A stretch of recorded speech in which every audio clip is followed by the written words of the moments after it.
are not viewed as attempts in the sciences. If a student had the science because it expired, meaning it was over 5 years, that repeat is also acceptable and fine.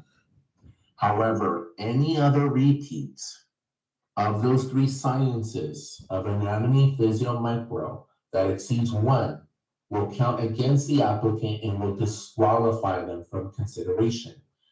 That, therefore, it means you only have 1 repeat allowed for all 3 combined, not 1 for each, 1 combined. And that letter grade repeat could be for a higher grade, for example, a C or B, or it could be due to a repeat of not passing at the first attempt due to a letter grade of a D or F. In addition, we accept fully online sciences for our registered nursing program, so online sciences are accepted, and coursework from foreign transcripts will not be granted credit for prerequisite courses and nursing general education requirements. I want to take a moment here to address any questions on just the information presented on this slide. So at this moment, I'm only addressing questions on information that's on this slide on our minimum requirements.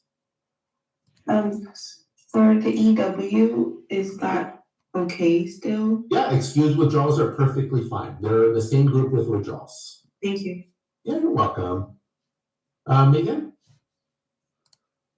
Yeah, I just had a question for the English composition. I'm assuming that one doesn't have a recency requirement. So we could have taken it like 5 or like 6, 7 years ago, and that's fine.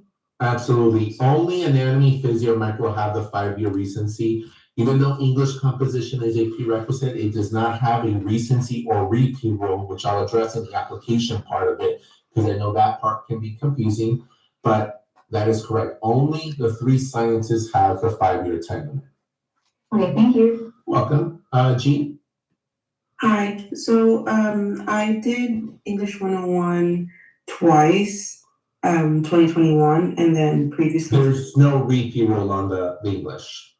Okay, I just wanted to. Yeah. So I just wanted, that's what I was addressing just at that tail end of that other response. Yeah, there's just no repeat rule for that one. Roberto? What does it mean by foreign transcripts? International transcripts from any other outside country, outside the US. Okay, thank you. Mm-hmm. Sorry, I have one more question. I went to a vocational nursing school for VN, but it's closed down now, and it's a We full. were only addressing questions on the topic at hand. I was talking about transcript. But that's another subject. That's not on the minimum requirements. I'm only going to address it so that way it helps us move in a group collective method. So there'll be a time for transcripts, but I only want to address questions on the requirements presented on the screen. And that's it at the moment. So just to make our workshop flow, I understand people have a lot of questions, but we're also going to address them at a time. Hello? And yeah, just make sure that you mute your mic just once you're done with your question and things like that. But if we don't have any more questions on just the minimum admission requirements, we'll be moving forward. And if you think of something, just make a note and we'll have time after the workshop as well. So there's additional degree requirements besides the 4 minimum prerequisites. This is also found on the degree requirements in the registered nursing webpage. We pride ourselves in including everything and posting everything on our website. Our webpage includes all the requirements, our selection criteria, all important dates, all the important information you need to know about the program. So this is part of that for both the generic option and the advanced placement option. Now, these are the degree requirements that make up the registered nursing degree at Citrus College. That's developmental psychology. That's lifespan psychology, also at other schools. What it's not is an intro or general psychology. This is a different psychology course. Interpersonal communication or public speech, we call it public address. The third class in that section is cultural anthropology or intro to sociology. So those three make up our nursing general education courses. Now, the remaining part of our general education is part of our local associate degree requirements. That is one college level mathematics. Math has to be typically statistics. That is the most commonly listed and completed math course. Does it have to be for our program? No, just it needs to be a college level math course. We require one arts, one humanities, one history and political science, one kinesiology. That is a 3-unit section. Under the general education, a student with a bachelor's degree will waive these requirements. In other words, if you have a bachelor from a Cal State, a UC, a private university, that will waive math, arts, humanities, history, and kinesiology. Foreign degrees do not waive these requirements. And associate degrees may waive these requirements, but it is not a guarantee. We earlier had some questions about whether or not an evaluation or an appointment with a nursing counselor is required before submitting the application. It's not, but sometimes students make appointments to check on this course information if they meet these requirements. However, it is not a requirement. You can submit the application and we will screen and review your transcripts for the completion of these requirements, and it is also part of the multi-criteria for selection, the point system. So we will review this internally, but no evaluation needs to be done prior, and an appointment with a nursing counselor is not required either. But these are the requirements, the additional requirements that make up the registered nursing degree. Some students may have all of this complete, and some students may be working on this in progress right now in the spring term as well and submitting their application. Students are at different points with the completion of these requirements. Any quick questions regarding these courses? Yeah, G. So I did my kinesiology on at PCC. I'm not quite sure if it's a 1-unit semester, but in their coursework it says 1, but I was wondering, do I have to take more of the kinesiology? I mean, yeah, it's a trickier one because if you're not from a community college, but for those that are from community colleges, PCC, Mount Si, Chaffey, Rio Hondo, ELAC, and so forth, this requirement varies from school to school. Ours is a 3-unit. It used to be what was PE, but we accept lecture courses to satisfy this. And one of the most common lecture courses that pre-nursing students do is nutrition. So nutrition 11, in fact, from PCC satisfies this requirement quite regularly from PCC applicants as we see them. Okay, great, because I have nutrition too. Yep, that's what we see. Thank you. You're welcome, Megan. Yeah, so I just had a clarification question on the general ed requirements for the associate degree. So I already have a bachelor's degree. Would that automatically waive the math, arts, humanities, history, and Correct. requirements? It waives it automatically. We don't review for those once the student shows a bachelor's degree. Okay, thank you so much. So just refer to this in our website. We have it both for the advanced placement, LV to RN, and we also have it for the generic option. This is the same for both options. So just take a look at that.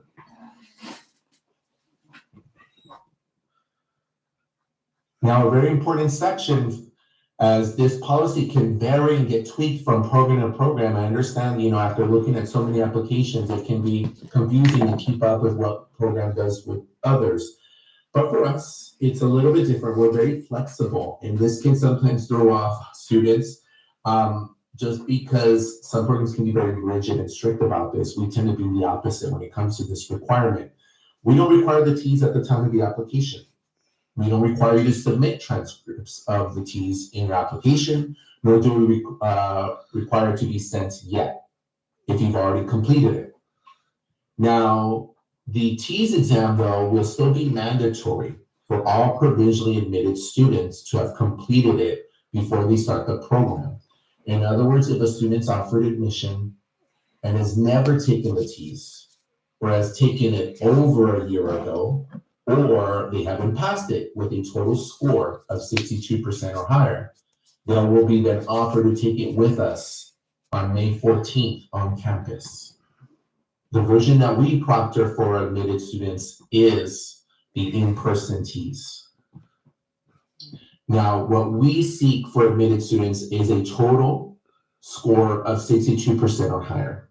We do not need your highest passing if you've attempted it multiple times. So only your first passing TEAS within the last year is valid. So in the event you're offered admission, let's say that, and you took the TEAS back in December as an example, and you earned a 70%, that's the report you can submit to us to meet that requirement. We do not need the highest score, as we do not use the TEAS for any ranking, tie breaking, or any other or the process of the selection criteria. So we absolutely accept TEAS scores from outside, and they're valid for a year. And we use March 1st, 2024 as the cutoff from last year for TEAS scores to be valid. And that's why it's in bold and red here. So again, we only invite those that are provisionally admitted and some alternates once a year. And this year it's May 14th on campus to take the TEAS. So therefore we have now proctored the online TEAS for admitted students. Now, some students may do this on their own, and that's perfectly fine. We accept the TEAS score outside. We have no issues with that. In fact, most of our applicants have completed the TEAS for other programs for that exact reason. Any questions right now before I move on to the other things on this page, just on the TEAS exam? Yeah, Megan? Yes, so I just wanted to verify, because I already took the TEAS. Does it have to be an in-person TEAS? I took mine remotely. No preference on the modality of the TEAS. So if you took the TEAS last year, whether it was in person, at a PSI testing site, or remotely with ATI, or with a school, that's perfectly acceptable within the last year. We will accept that TEAS score. Okay, thank you so much. Yeah, Yusef? So I've already done the ATI. When are we gonna be asked? Is that after we get selected and so forth? Once we notify the applicant of admission decisions, yeah, that's when we notify students of the TEAS. Okay, thank you. So we do not ask, again, for the TEAS in the application. There's no need to include it there. Some students do it, but we won't be using it whatsoever. You will still need to send the official one upon request. So I don't recommend including it in the application because it's not going to be used whatsoever, but some students do it. But ultimately, we will always refer and recommend to the student to pull it from their ATI-TEAS official accounts when it comes to that. Now, in the event you haven't passed the TEAS in the last year, let's say you took it and you scored below 62%, we do not ask for any remediation plan. We're not concerned with that whatsoever. Students can retake it with us if they're offered admission or alternate status, which is a wait list. So no concern about any remediation plan as well. That is not a requirement for us with those that have taken it already within the last year. Now, on the date of May 14th, we may have students that were offered admission and were needing to take the TEAS with us. Now, in the event that they take the TEAS with us and score below a 62%, then they'll be offered a remediation plan. Now, here's a big consideration when it comes to our program. We're only a once a year admission program. So that remediation plan will go and hold your spot for a year. We're not a twice a year admission program. So just keep that in mind when you have timelines with programs with that. Just something to keep in mind, but that is offered for any admitted student that does not pass the TEAS with us. So just something to keep in mind. I do want to move forward with the other additional requirements on the page here.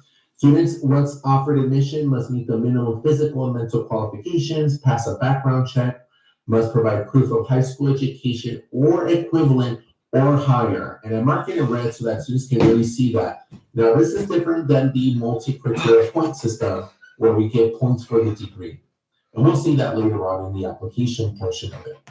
But for this requirement, students, if you have an associate's degree or higher, do not need to show proof of high school education.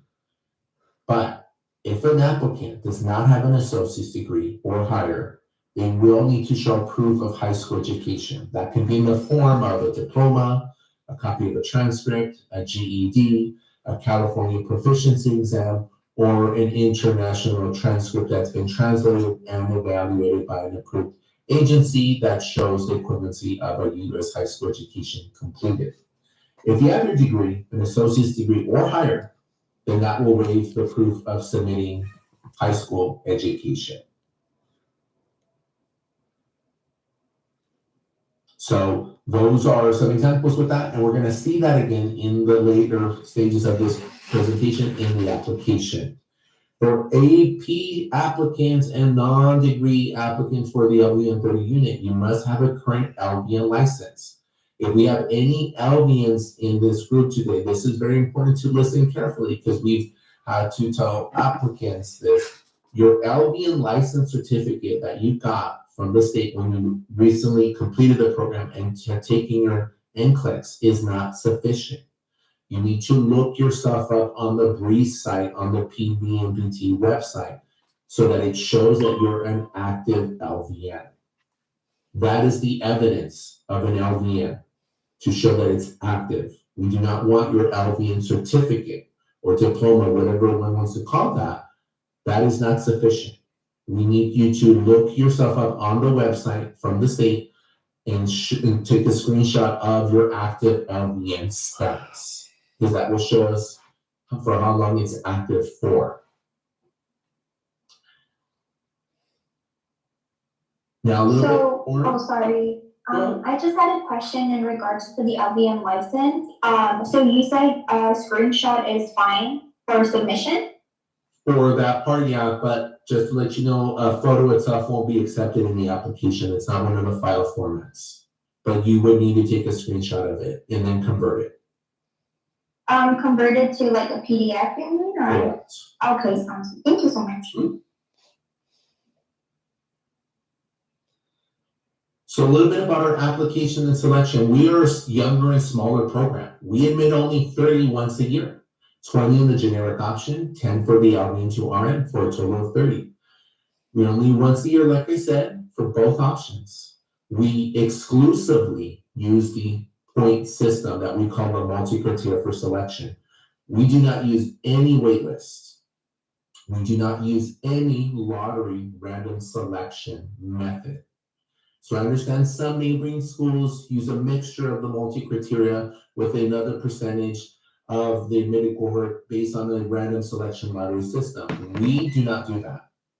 All our students are selected based on the multi-criteria for selection. And if you're new to our program and just discovering this, that is the main tool you should be looking at now along with this PowerPoint presentation.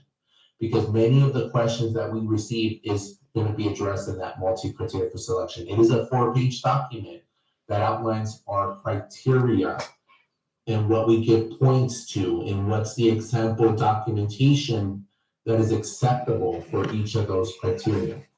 So that's very, very important to take a note. Make sure that you refer to that and especially review and refer to it while you complete the nursing application so that you are aware of that as well.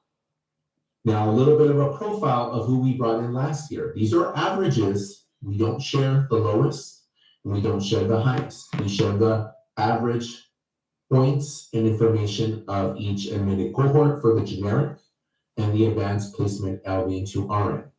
So you'll see the average points in the 70 for each option. But last year, our LVNs really did well, exceptionally well for the sciences of anatomy, physio, micros. You'll see the average science GPA for our LVNs. And then the overall hovers around the 3.3 for LVN. Overall for the generic around the 3.5. Now for the generic option, I really want to stress this, is that in our criterion, if you're not familiar with it, because we don't use the TEAS exam, we place a bigger emphasis on practical applicable experience.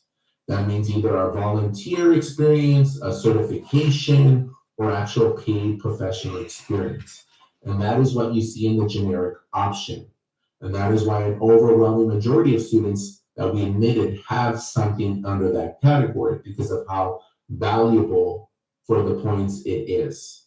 Therefore, it means in a generic cohort, students either had volunteers experience or a certificate like EMT, phlebotomy, certified nurse assistant, or they actually worked in a healthcare position.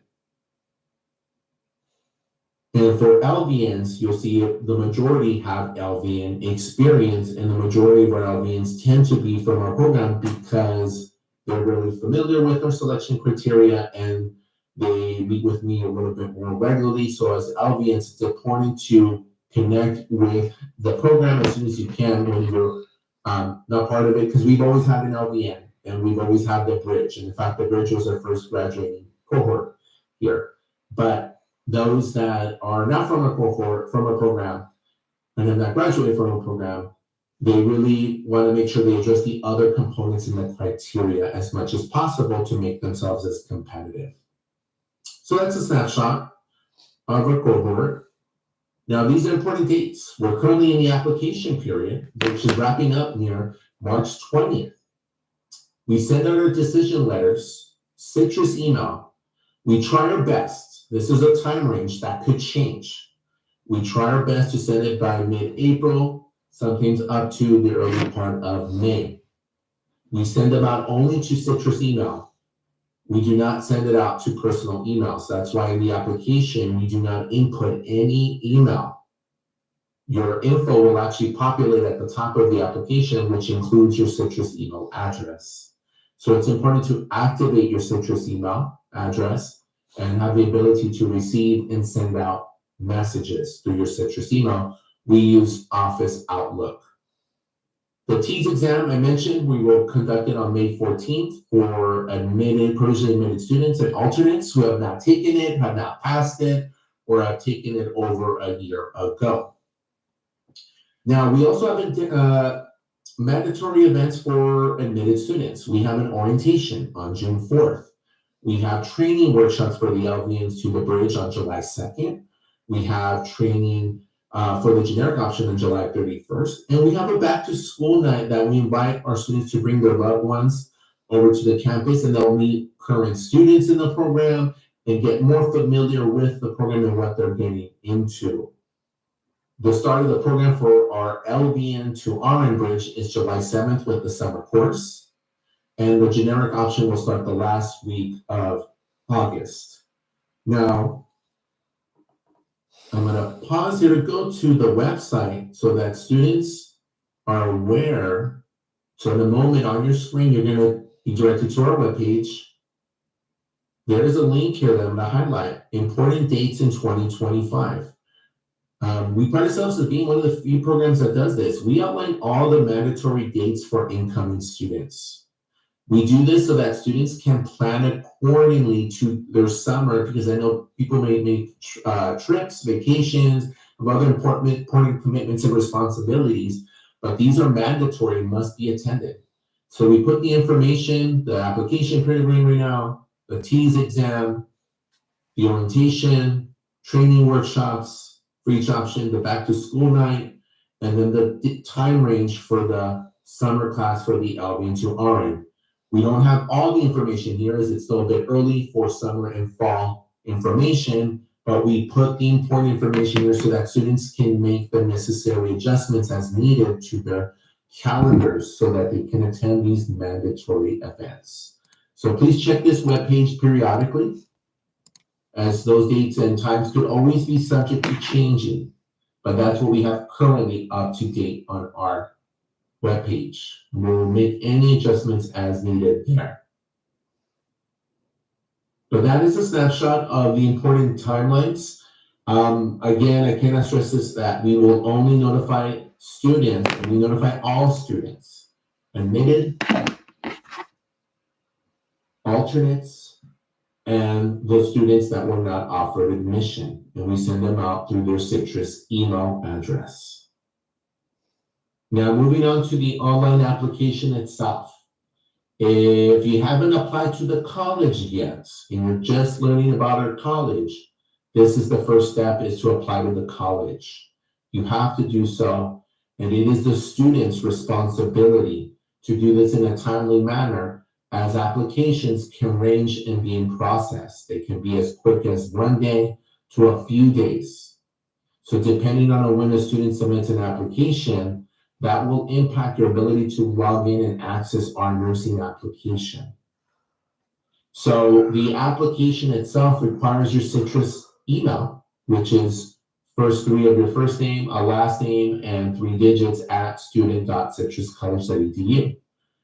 Your default password is an uppercase C, lowercase c, followed by a 6-digit birthday. If you have any issues with accessing any of your platforms, including your email, please contact the text help desk. This information is also in the instructions page.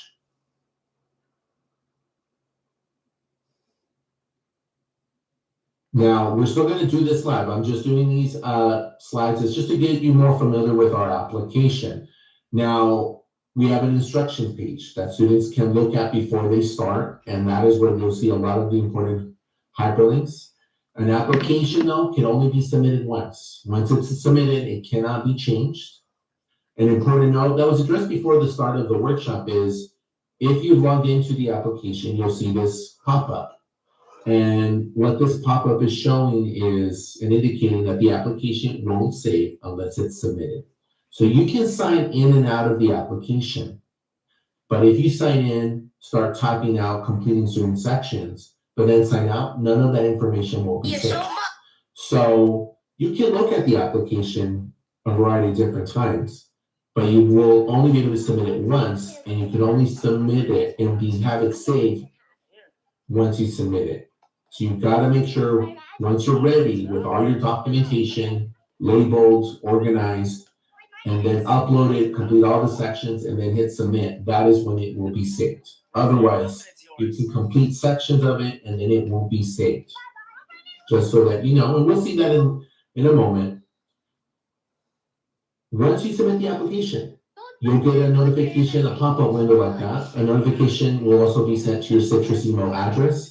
Now, in the event you encounter an online application technical issue, that is when you could reach out to us at adnapplication@citruscollege.edu. Myself and a staff member review this and monitor this email address. This is also going to be located on the application instructions page. So in the event you see like an error page as you're working on the application, or you submit the application and encounter that server error page and you're not quite sure it went through, you can reach out to us through this email address and we will confirm whether it was submitted or not. Make sure, before I forget, make sure to take screenshots of that error page. That helps a lot to help troubleshoot and try to locate the issue there. So if you encounter any technical issue with the application itself, make sure to just take a screenshot of that error message and include that in your email to adnapplication@citruscollege.edu. Now for transcripts, this is a big one. So I encourage you to really listen carefully, because this, unlike with the evaluation process where we don't have one, this is where we're much more particular. So since we do not ask for any evaluation to be submitted prior, no appointment with the nursing counselor is also required to be done prior to submitting the application. We ask that students submit their official transcripts prior to submitting an application. We review applications as we receive them. And once we have the transcripts, it will let us process them, and it will help all of you and everyone that submitted an application receive notifications in a timely manner. So I really ask students, please submit your transcripts prior to submitting your nursing application. Now, we recommend that you send them electronically. Now, I know some institutions don't do that. The mail versions of those that get sent through snail mail will take the longest to get their be processed, scanned, and uploaded. Some students then decide to take it in person to our Office of Admissions and Records. But our main requirement with transcripts is that college transcripts must be officially sent from your institution to our Office of Admissions and Records. We, the nursing program, do not handle official transcripts.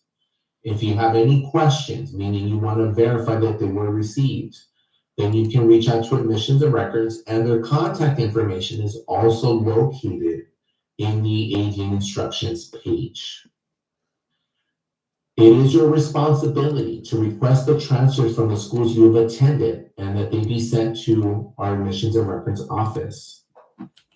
Now, this is not a requirement, but we recommend students to include a copy of their unofficial transcripts in the application.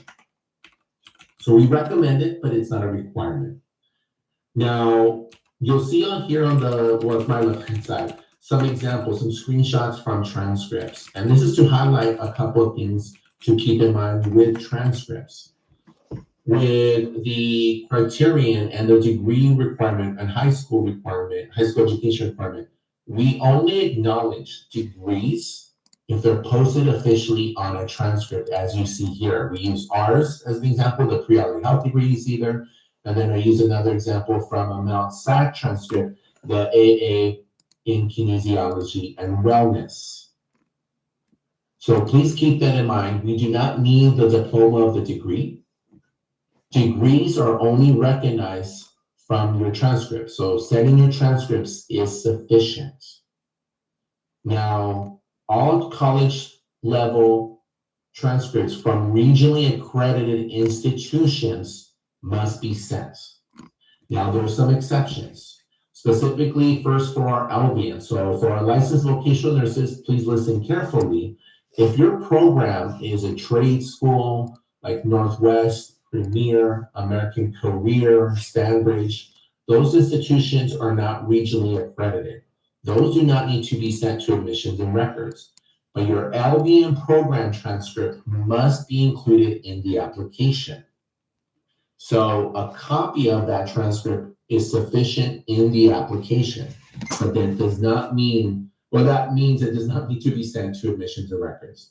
In other words, if you completed your LVN program at Northwest, that's one we frequently see, you will just need to include it in the application, but you do not need to send it to Admissions and Records. In the event your LVN program closed, there is a link in the frequently asked questions page of our nursing webpage at the very bottom, and there's the Bureau of Post-Private Education that will list which transcripts they have access to. That is the first thing I would recommend. Failure to include LVN program transcripts may result in the impact of your eligibility into the nursing program. For students that completed other kind of similar healthcare careers, medical assistant, nurse assistant, emergency medical technician, from a trade school, those again do not need to be sent to Admissions and Records. Those, in fact, don't even need to be submitted in the application. We are only requiring college level coursework from a regionally accredited institutions. If you have any doubt, you can include them in there and we'll review it and screen them out as we see them. But another thing that's very important is work in progress. We've been encountering this a little bit recently in this cycle. We have transcripts that students transcripts indicate a semester in progress, like the spring 2022 that you see pictured here. That is not acceptable. Transcripts need to be complete. The only terms that can be in progress is like a spring term on your transcript if you're currently attending an institution. But a past term from last year and on cannot be in progress. Those courses have to have either grades or indicate they were withdrawn or never attempted. Courses in progress for a past term cannot and will not be accepted. So please keep that in mind.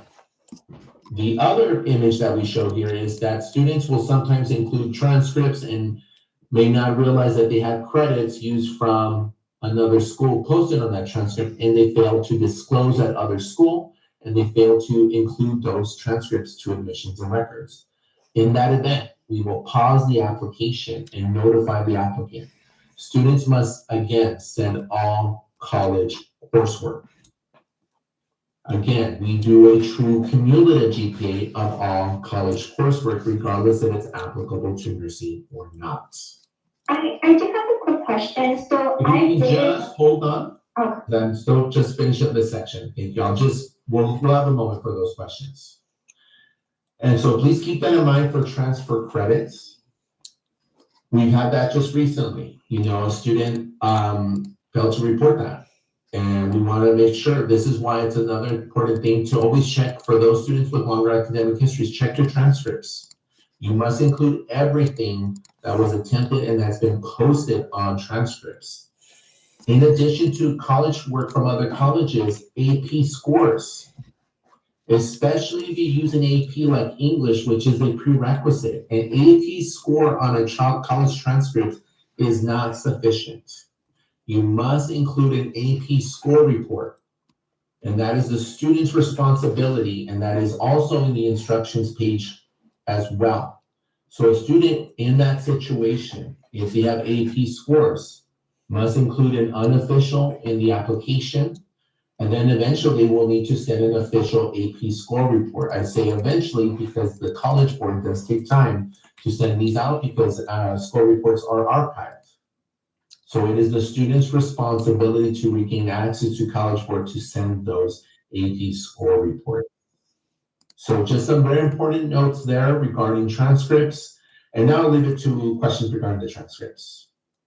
I do have two questions, actually. The first one was that I did attend Premier Career College before they closed.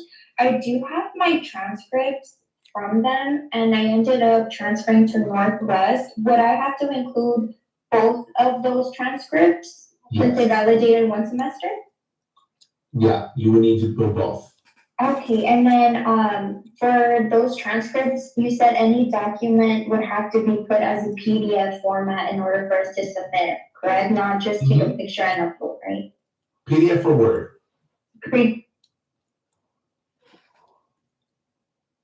Okay, sounds good. Thank you so much. Any other questions regarding transcripts? I have one. I recently got my associates at Citrus about a year ago. So I was just wondering, I don't have to resend in From here? Yeah, from Citrus. Citrus. Okay, no, perfect. Thank you so much for asking that. That reminded me of another point, actually. Citrus college transcripts don't need to be requested. So anytime a student inputs Citrus College as the college they attended, those transcripts specifically don't need to be included in the application, and they do not need to be requested. Also, if you've ever submitted transcripts to us, to Citrus College's Office of Admissions and Records, those transcripts would be in file.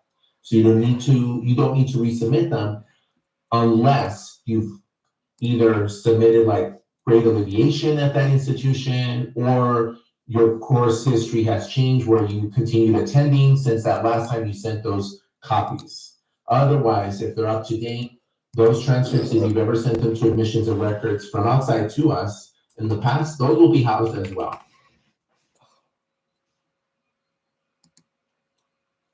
I also had a questions. Yeah. Yes, sorry, I wanted to ask, so since I'm also a past Citrus student, so I know my AP scores were transferred over, but is it okay for us to include a score report?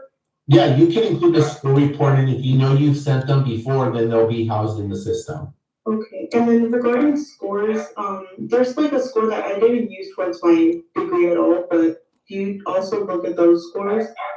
We don't look at the scores per se in terms of granting an individual credit.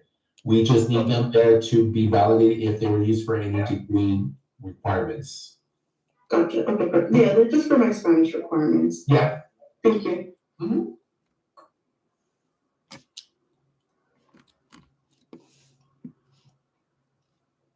So just make sure to submit your transcripts prior to the application. Roberto.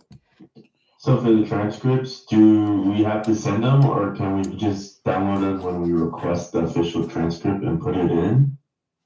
They always have to be sent directly to admissions and records. Okay. Send them to yourself. And so I've attended Citrus College, but I took my humanities course in Mount Sac. I just sent that one to you guys.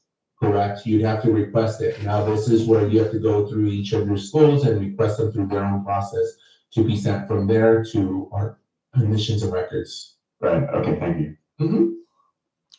I didn't see if there was another pop-up, go ahead and unmute your mic. Yeah, it's me. So I just submitted it through Parchment. Do I wait until you guys confirm that you got my transcript, or do I just go ahead? No, you can continue working on it. That's gonna be the next slide, is the email that gets sent out to kind of help clarify that. But no, you don't have to wait. Okay, sounds good. So that leads me to, we're still talking about transfers, but I'm gonna go to the next slide. These are common emails that are sent out to students when they send out outside transcripts. Please ignore them. You can completely disregard these emails. Our evaluation process for nursing is done internally and differently with admissions and records and the general student population. So because of this, you can ignore these statements, especially for like transcript evaluation or prerequisite clearances and things like that. One of them is sent to show that it was received, but sometimes I'll hear from students that they didn't get that. And that's when you could reach out to admissions and records if you want that peace of mind, that assurance that it was received. Now, they won't be evaluated. That's our process with the program. So that's why we tell students, don't worry about these emails. You can just ignore them. And we will do our process to review and evaluate students for eligibility into the nursing program.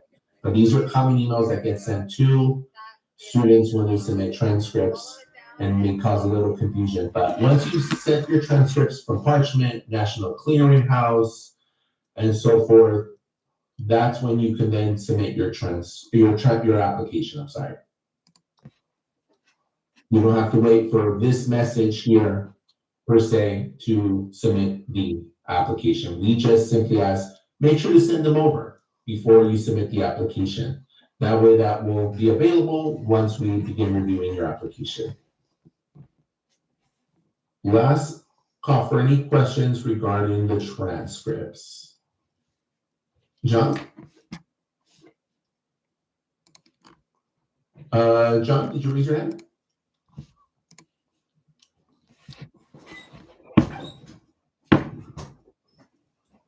I don't think he can do the mic. He asked in the chat, I did not get these emails for the transcripts.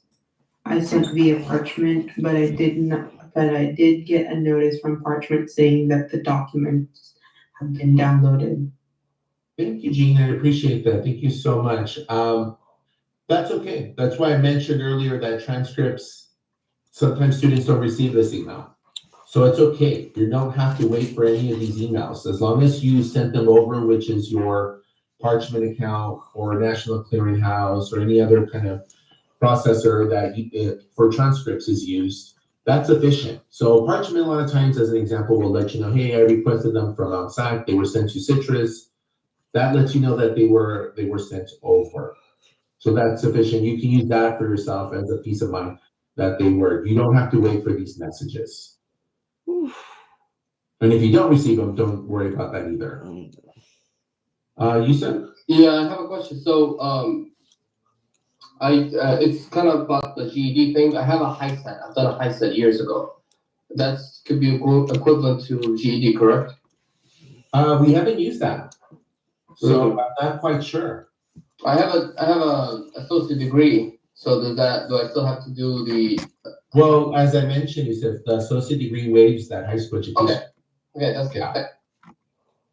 All right, so I'll move on real quick, Sonia, because I do want to. Yeah, really quick, because I remember from Premier, I'm not sure if I do have the unofficial, but I do have like 3 official transcripts from Premier. Am I able to just open one of them and then? They're not official in the application, Oh, so they're okay to be open. oh, they're okay, okay, fine. Yeah, Thank because you you're so not, the only time they're official is if you send them direct to the admissions and records and you never open them, things of that. Once you open them, they become unofficial, even though they're official looking and everything. But that's the caveat of official transcripts. So no, you can open one and then just convert those. Okay, awesome. Thank you so much. Yeah. So I do want to move on, just to keep us on time. The documentation, and we touched on this already, but the two file formats that are supported in the application is Adobe and Microsoft Word. So like JPEG, PNG, and other image formatting won't be accepted alone. So either, and I don't recommend this doing on the phone. It's not impossible to do this on the phone, but I don't recommend it. Our mobile versions are not always great. And so there's limitation to these mobile version of these websites and things like that. I know there's apps that convert this. I usually recommend try to do this at least from a Chromebook, laptop, something to really get the full view of this and what it's going to look like. Avoid uploading large files, separate files if needed, pages, so that you don't have any issues uploading it. But make sure that it's either in Adobe or Word format. Now, in the application, there is no preview function. So please make sure to organize, label your files very carefully so that you do not omit something or duplicate, repeat something that was already uploaded. Now, an important thing here is each letter or document can only be used for one criterion. Separate documents must be submitted to receive points for either healthcare experience, life experience, proficiency in another language. You can't, for example, use one document that covers all of the criteria. That is not acceptable. So just keep that in mind, and we're gonna get to that once we get to the application in a moment. But those are the main things regarding that. And then you'll see at the bottom just examples of a CNA card, National Registry for EMT, and then for LVNs, that proof of your LVN licensure.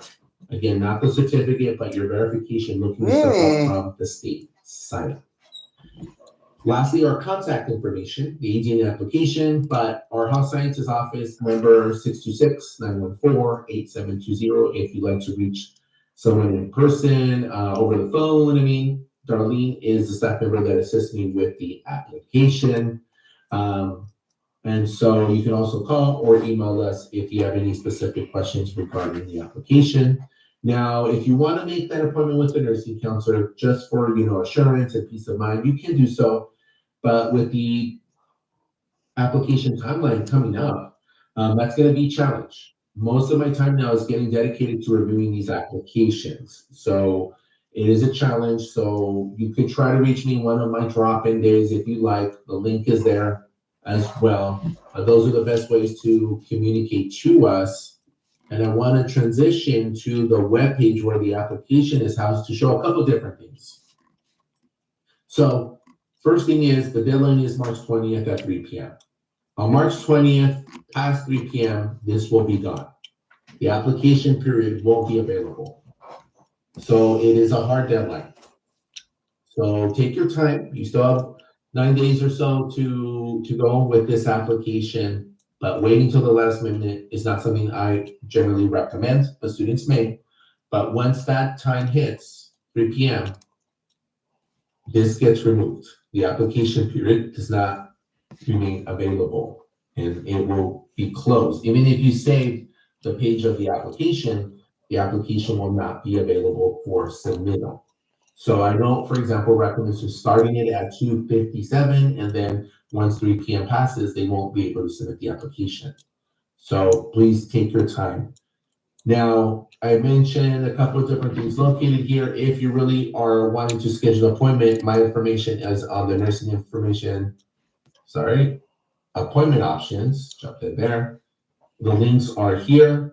The phone number is here for counseling if you wanna schedule that appointment.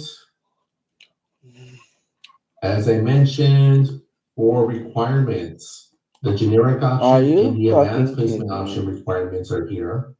I want to just show this one quickly on the advanced placement, because the advanced placement requirements and multi-criteria have hyperlinks. What that means is anything in the blue will redirect you to a web page.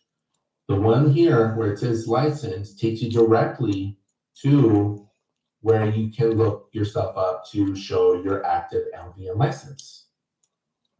But this will show the degree requirements. Now, our multi-criteria point system are found here as well for all the different options. So I always recommend open this in a different tab first, as much as possible, to keep this open while you start the application. I generally even recommend look at this first before you start the application, because this is outlines everything. So it outlines the point breakdown, the acceptable documentation, and I understand there's a lot of information. And we'll go over a big chunk of it, but we won't go over everything in detail. That is for the nursing information workshop, and that is for appointments. Today's goal is to really help students with the application. But once you, and I'm going to close this here, go back to the page here on the ADN application. If you click on it, it's going to take you to the instructions page. This is what I recommend students to look at very carefully before starting, especially if you're brand new. You know, you're not as familiar possibly with all the different things with the college. Everything in blue is going to direct you to a necessary piece of information. We have our application to the college, the email address, the login information to our platforms all in here, tech services and a support form that they use, the transcript information here, we put Sophia. So don't worry about this 2 weeks for processing. As long as you submit the application or submit the transcripts prior to the application, you're fine. That's just letting you know. That's why you don't always see an email immediately about transcripts. If you submit them, it takes some time to get them processed. But you can always reach out to admissions and records. Sophia is the individual that processes these transcripts. So their contact information is there in case you ever wanted to reach out. This section here during the application is some of the information I've already addressed, or contact information that it can't be, once it's submitted, it's final, upload all your necessary documentation. But I wanted to highlight two things, a link here to the approved official transcript evaluations for foreign transcripts, and then a link to an AP scores and how you send them is on the instructions page as well. We've already covered this information, the TEAS information here. We put the link to the TEAS in person so you know what that is going to entail. How to send TEAS score reports. We even put the hyperlink here. That's what this is down here. So we put a lot of information here, but it's all valuable information regarding their application. So just look at it carefully, especially if you're just brand new to us and are just starting to do the application. But once you're ready, we're going to get started. We're just going to click on the start application. This is the login most students are familiar with. This is my demo student account. The password, and this is what you see first. So now we're logging into the application. And so this is the pop-up window that, again, is stating the application won't save unless you upload everything and save and submit. The first section is all information pulled from the application to the college. If you find that anything is incorrect, you have to contact admission to records, and we put a hyperlink there as well. The first section where you actually input information is your phone number. So I'm going to just put our health sciences phone number there. The next question is what option? So for LVNs in particular, you can only apply to one. Students can only apply to one option. So if you're an LVN, don't select generic option. If you're an LVN, typically you select the advanced placement. The remaining and the majority of students will select the generic option. Make sure to select the correct option.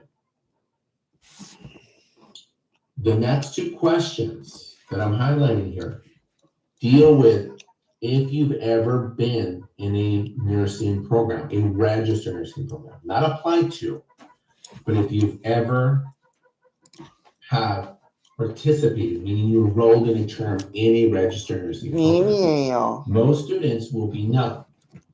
However, in the event you were, for even one term or two, you'll need to put the name of the school and the program, and you will need to include those transcripts.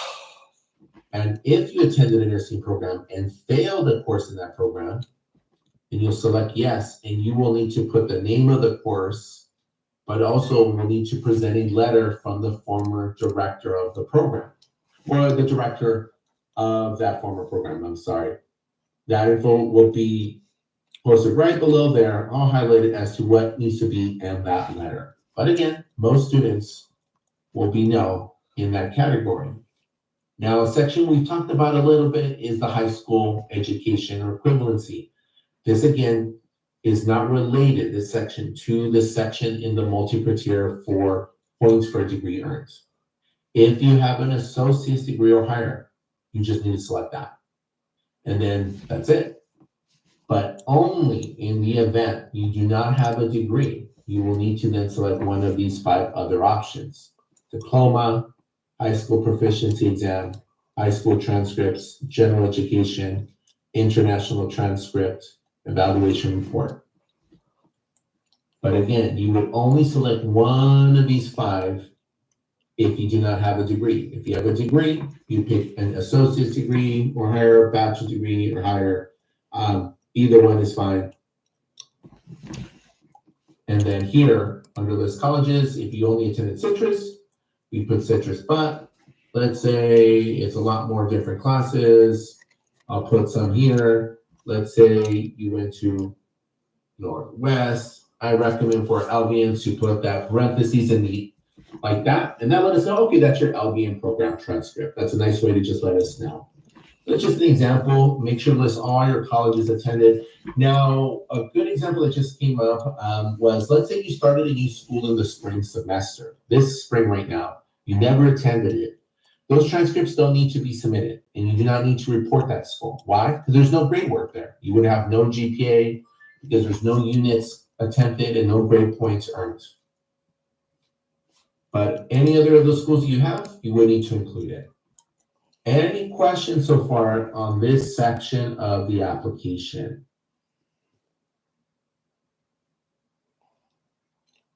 So the first part is generally a little bit more straightforward. Now this section on the prerequisites is on the sciences and the English. Those are the 4. So there's 4 rows, one for anatomy, one for physio, one for micro, one for English. Now, anatomy, physio, micro have a repeat role. A little bit earlier, we had that question about, repeating in English. This is where it's important to know. There is no repeat role in English. Unfortunately, they couldn't remove this by the time we needed to launch this application. So that is there, but it does not apply to English. Even if you misreport something in this category, we are going to refer to the original transcript. So even if something is off here, don't worry about it. This is only self-reported information, and we will, again, cross-reference with the original transcript. So, course name, you want to make sure that you fill this out as fully as possible. Let's go, that's 23. And base it on the name of, so the course name and number is for you to delete and change it to the title that it is at your respective institution. So just keep that in mind when you fill this out. Don't worry about units.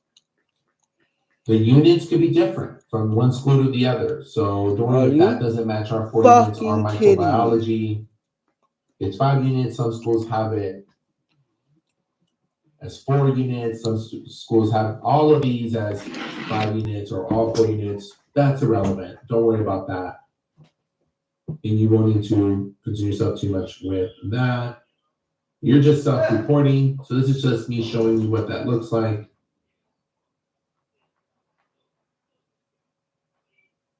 Some schools have an English worth 3. So that varies tremendously as well. Now, here's where I want to present some different scenarios, because we know that not everything is done just straightforward like this at everybody's situation. Now, there's some limitations to these cells, and I'll show you that. Let's say you did AP for English. For APs, we just recommend to type it kind of like this. Keep the units as is, like it would be a college course, keep the grade, and just estimate just the time that you may have taken that AP exam, and then that's fine. You won't be able to put a number here as the score report for the grade. So just keep that in mind. Now, the other thing too is we have schools that have a separate lab and lecture.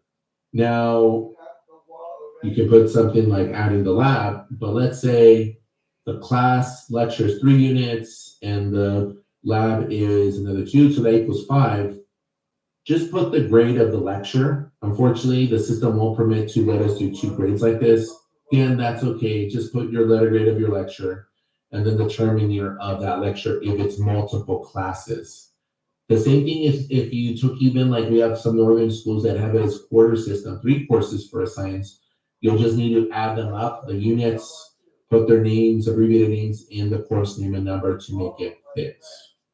Otherwise, it won't permit you to continue on. When you hit the submit, it's going to catch an error here. So just something along these lines. Just make sure these are filled out. Now, if you repeated any of the sciences, you need to put the time you repeated it, the original first attempt. The first one on top here should be the one you wanted to use in the science GPA. In this case, the highest grade. So then we can say here, for example, Citrus College, repeated, it's because you did not pass it the first time. So just a visual of that in the event you had to repeat one of the sciences. Any questions with this section? G? For the repeat, I mentioned I did an EW. Do I still need to? No. Okay. EWs don't count as repeats. Repeats only for letter grades. D's, F's.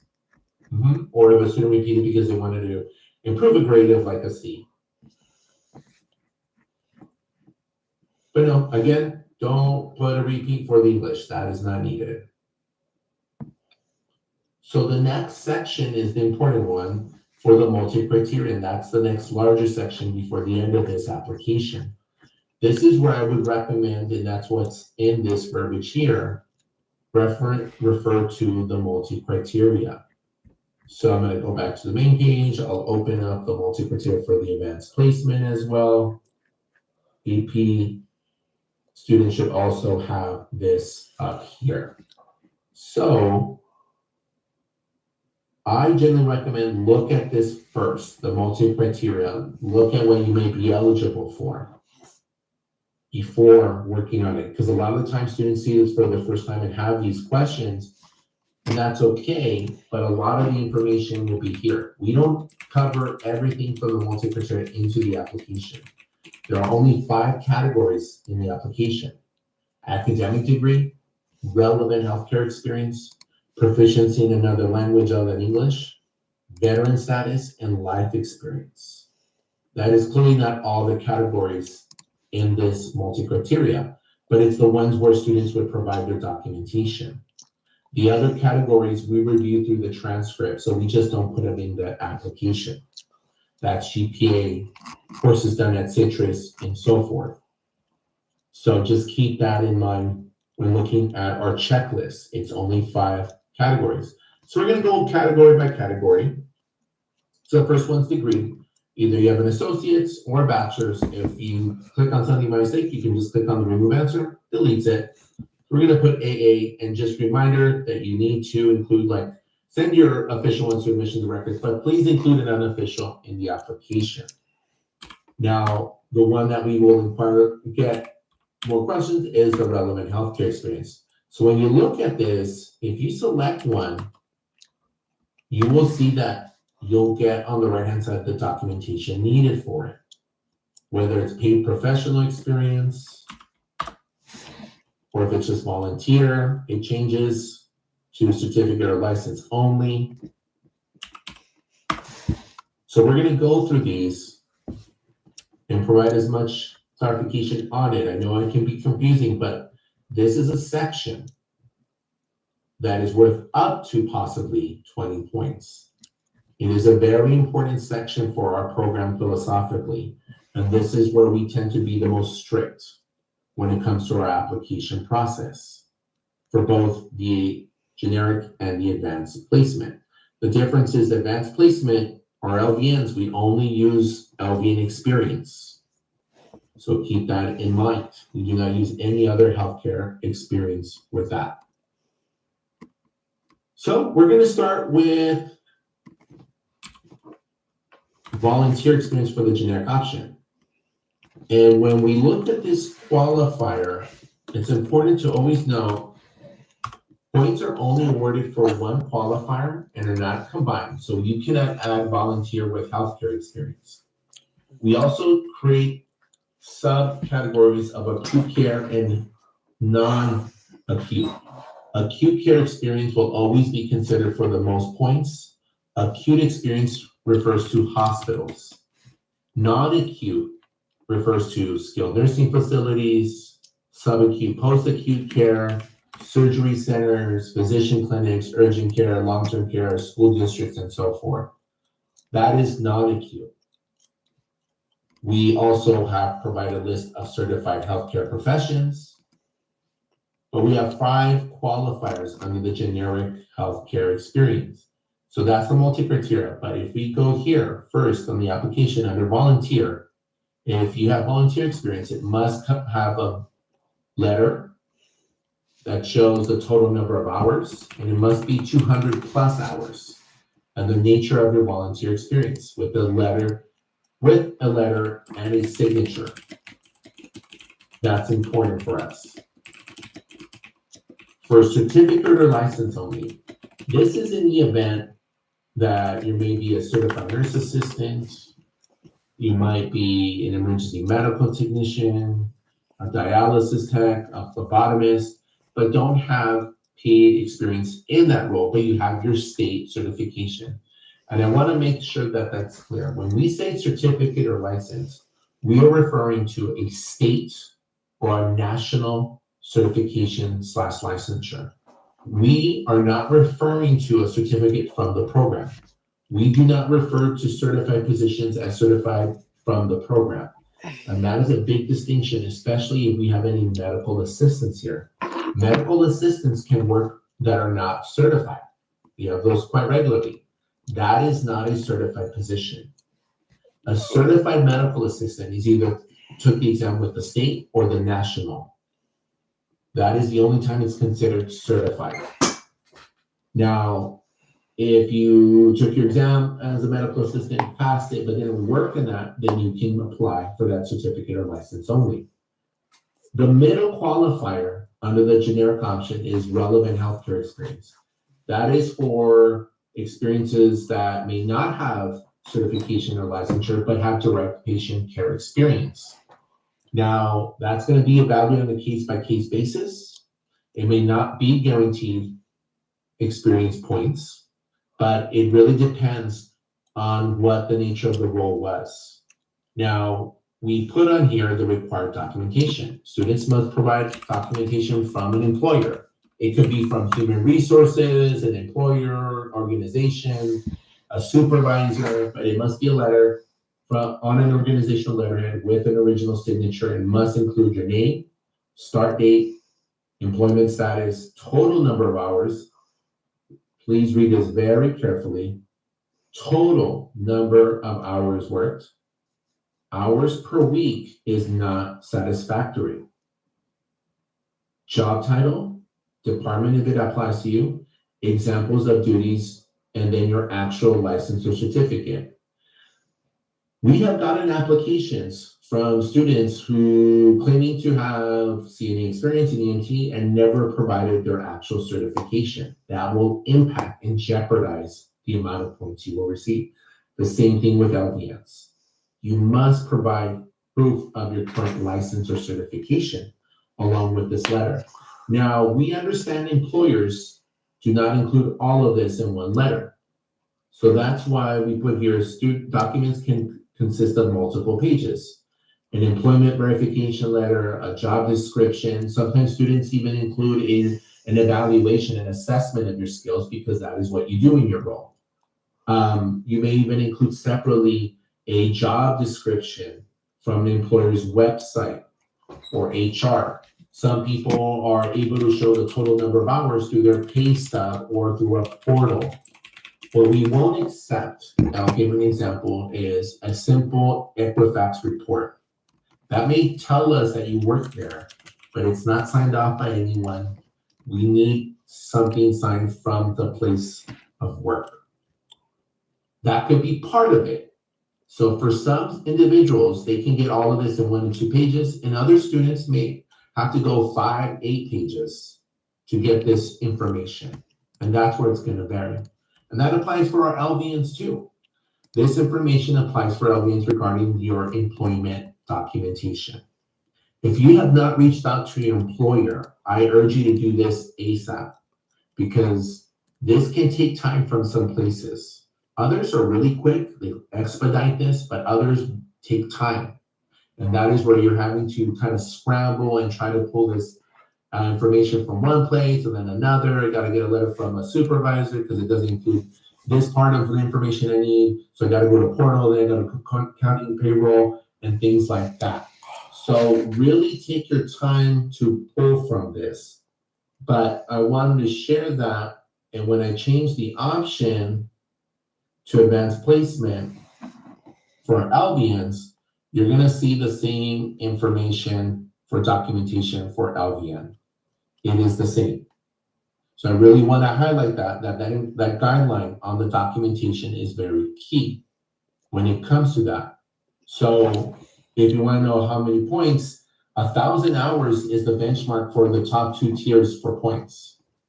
Now, the next 2 tiers, licensed or certified non-acute experience, could be like a CNA that works in a skilled nursing facility that has over 1,000 hours. If you're a CNA or EMT that works at a hospital, then you can mark the licensed or certified acute healthcare experience. Those are examples of that. But if you're not quite sure, select to the best of your ability, and then we will review it to make sure that it really reflects and best benefits the students. But the multi-criteria is what gives down the breakdown of the points. So the highest points goes to licensed or certified positions with over 1,000 hours. But many students may qualify under this middle category if it's not certified or licensed. But we only give points on the highest 2 tiers if it's 1,000 hours or more. And that is for both the LVN to Iron Bridge and the generic. We use the tiers of 1,000 points. Jean? Yeah, I have a question. So for example, I work in the med-surg tally floor and I'm a monitor tech. I did stop working for a period of time to go finish school full-time. Can I use my previous hours from then? You can use any hours within the last 5 years as it's listed here. And if it doesn't reach 1,000 hours, is this Just won't get the points. okay? Like, it's just as clear cut as that. Alrighty, thank you. That's why we need the document to always indicate the total number of hours. And if it falls below 1,000 hours, it will simply either be baselined with a certificate if you have that. LVNs too. LVNs, if you don't have 1,000 hours, you'll go to the baseline for those under the license only category. So we just use total number of hours. That's why the total hours is important to have on your documentation. So we've had several students waiting to ask questions. Feel free. I'll start with Megan first. Yes, I just had a question. So I already have my verification letter from my employer, but it took them forever to indicate the hours. For some reason, they're not able to calculate the total number of hours I've worked for them. So I've been there for 3 years. Could I just upload a copy of my pay stubs within If that it's time clearly frame? designated, if it clearly is legible and understandable, students then sometimes have to designate that, mark it as that clearly, because sometimes it is and sometimes it's not in a pay stub. So it's on YouTube, make sure that's clearly identifiable. Okay, thank you. John?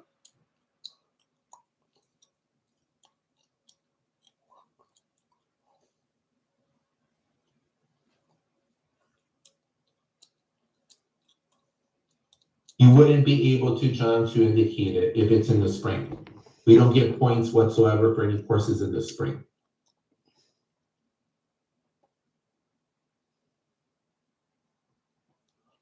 All right, Roberto? I've worked in acute and non-acute, which equals to 1,000 hours. Which one would I choose between the two You options? just want to report everything and we'll make the determination. Okay.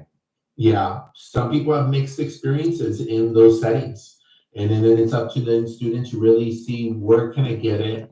Some people are trying to get multiple places to add up to 1,000 and some are in between. So it's trying to see which one will clearly identify those necessary total hours to reach those tiers. Sonia?